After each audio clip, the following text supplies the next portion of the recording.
Ladies and gentlemen, welcome once again to the Simpkins Physics Corner. It's your host, Mr. Simpkins, for Academic Physics Free Fall. We're going to do some free fall problems today to see how using these equations can help us find out information about how fast, how far, and how long things are falling. Hey, before you start this lesson, go ahead over to Canvas. Make sure you snag the free fall packet, and you're looking at Week 10 Async 1, Modeled Problem Solving with Free Fall. As you watch this video, you should have that packet out and taking notes along with us so you can follow these ideas. So let's jump over back to our slides and we'll jump into it today for free fall. When we last met, we talked about this idea of free falling, and of course when you are free falling, you are experiencing acceleration. You're experiencing acceleration because of the unbalanced force of gravity, but we'll get into that next unit. But acceleration means that you're changing your speed every second a certain amount, and that sounds like meters per second or meters per second squared, as the case may be. After every second, how much does your speed change? Well, you fall a little bit, you sped up a little bit. You fall a little more, you speed up a little more. You fall a little more, you speed up a little more. And what happens to the speed after every second? Well, your speed is going to change. It's going to change by 10 meters per second every second. Now, we know that the acceleration is down, right? So if we toss something up in the air, we talked about that, how it would go up, slowing down. On the way back down, it would start speeding up again. It's always changing by 10 meters per second every second, and it's always changing in the downward direction. How does the distance fall compared every second to the previous one? So we fall a small distance and then a bigger and bigger and bigger distance as we fall down. That makes sense because if we continue to get faster, we're going to cover more distance in the same 1 second as than we did in the previous second, right? So the distance fallen every second, we cover more distance every second because we're gaining speed as we do that. And that equation looked like this: y equals 1/2 gt squared. So that's the distance fallen after every second. Well, let's look at some examples of how this math would work out. First, we have a squirrel drops an acorn from a tree branch that is 8 meters from the ground. So let's talk about it. If you drop something, it is falling a certain distance. Now, in math class, we know about the x and y axis. And so when we look at our equation sheet and we see y is how high. And if y is how high, I ask you, hey, measure the height of something. You would do that in meters. So y is going to be our height in meters. So when we see 8 meters in the problem, that's one of our lists of knowns. Y equals 8 meters. That's how high. Now the question says, how long is the acorn in the air? Now it's never going to tell you this, but if it says falls, right? So it says the squirrel drops an acorn from the ground, or from up in the tree down to the ground. It's going to say falling or dropping. Anytime that's the case, we say g is equal to 9.8 meters per second squared. All right, that's the gravitational rate of acceleration. If I drop something and only gravity is pulling on it, it's going to accelerate at a rate of negative 9.8 meters per second squared. It's going to be going down. So how long is the acorn in the air? Well, that would be the equation for time. So if we go to our equations that we looked at last time, if we go to our equations we looked at last time, where do those equations go? I thought they were on every single one of these slides. There they are. V would be how fast, y would be how high or how far we fall, t would be how long did it take to do this. So if we look at our question, it says how long, we do t equals square root of 2y over g. Now, a little side note. We all know you can't take the square root of a negative number, or at least you should know that. Or if you didn't know that and you try it on your calculator, you'd find out real quick. So yes, g is negative 9.8 down, but think about it. The distance we're covering is also down. So technically, if we said y initial up here, that would be 0, and y final would be 8, right? We covered 8 meters. If positive is that way, see how we went from 0 to 8 in the positive direction down? You may set positive as the downward direction if it's more convenient for you. You just have to be consistent.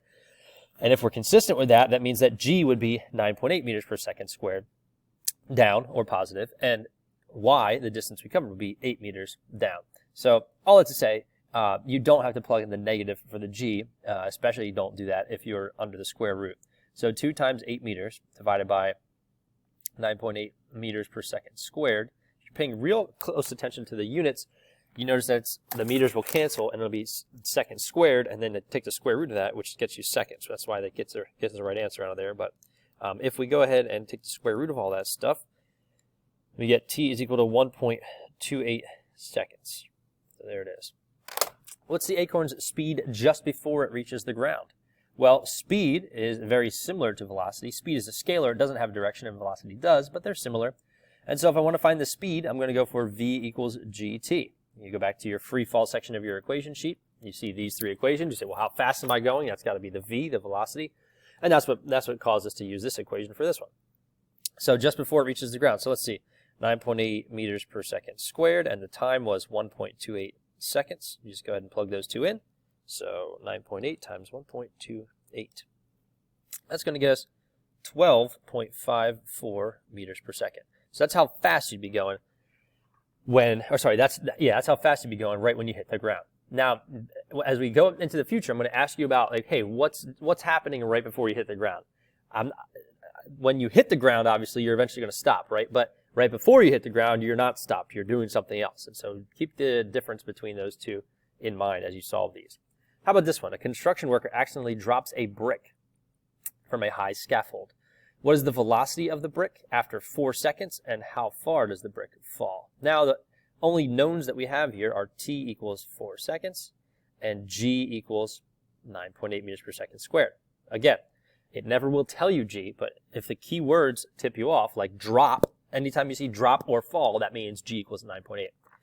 What's the velocity of the brick after 4 seconds? Well, v equals gt, so we're just going to go ahead and plug this in. 9.8 meters per second squared times time is 4 seconds. And that will get you how fast you're moving after you've been falling for 4 seconds. So that's going to be 39.2 meters per second. How far does the brick fall? B. Well, how far, y, how high, the distance, the vertical distance, that's y equals 1/2 gt squared. So you can go ahead and plug those in. 1/2 g, 9.8 meters per second squared, times t, 4 seconds, squared. So it'd be half times 9.8 times 4 squared. Now keep in mind, you only square the 4.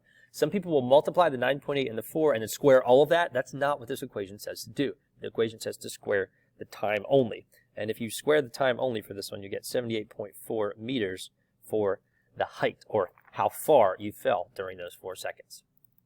Let's look at one more example, and then it's going to be your turn.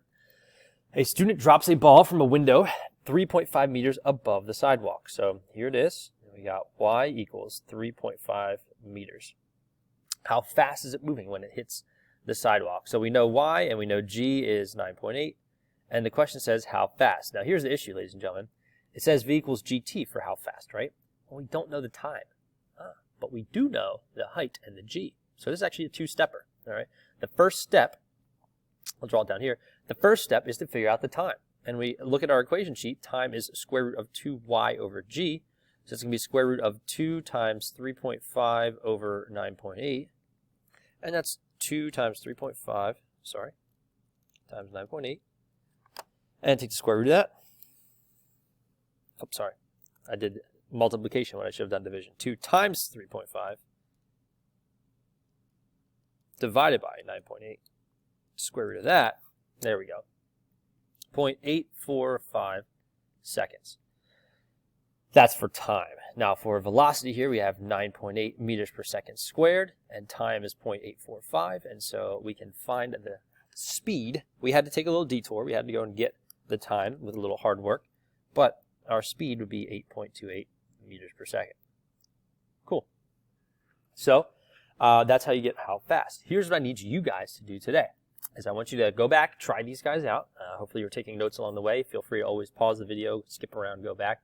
What I want you to do to show me that you're on track with this is, let me get my mouse back here, is to go to this last slide. So what you can do is you can either go to Canvas and download the slide. You can snip it right now on your screenshot. But I want you to submit this problem with all the steps completed using our free fall equations. So here's the problem. A student dives, sorry, it says falls. It should just say falls. The student falls from the top of a platform starting at rest. So they're up here and they go and they fall down. If they fall for 5 seconds, I just want you to show me how you would calculate the distance they traveled and show me how you would calculate how fast they're going. You're going to snip this problem. You're going to show all your work. You're going to submit it to the Canvas assignment. It says falling student problem, I believe. And then that'll be it. I just want you guys to be familiar with the free fall equations for today. So that's Mr. Simpkins with free fall and some special equations and some math behind it in the Simpkins Physics Corner. Y'all have a good one.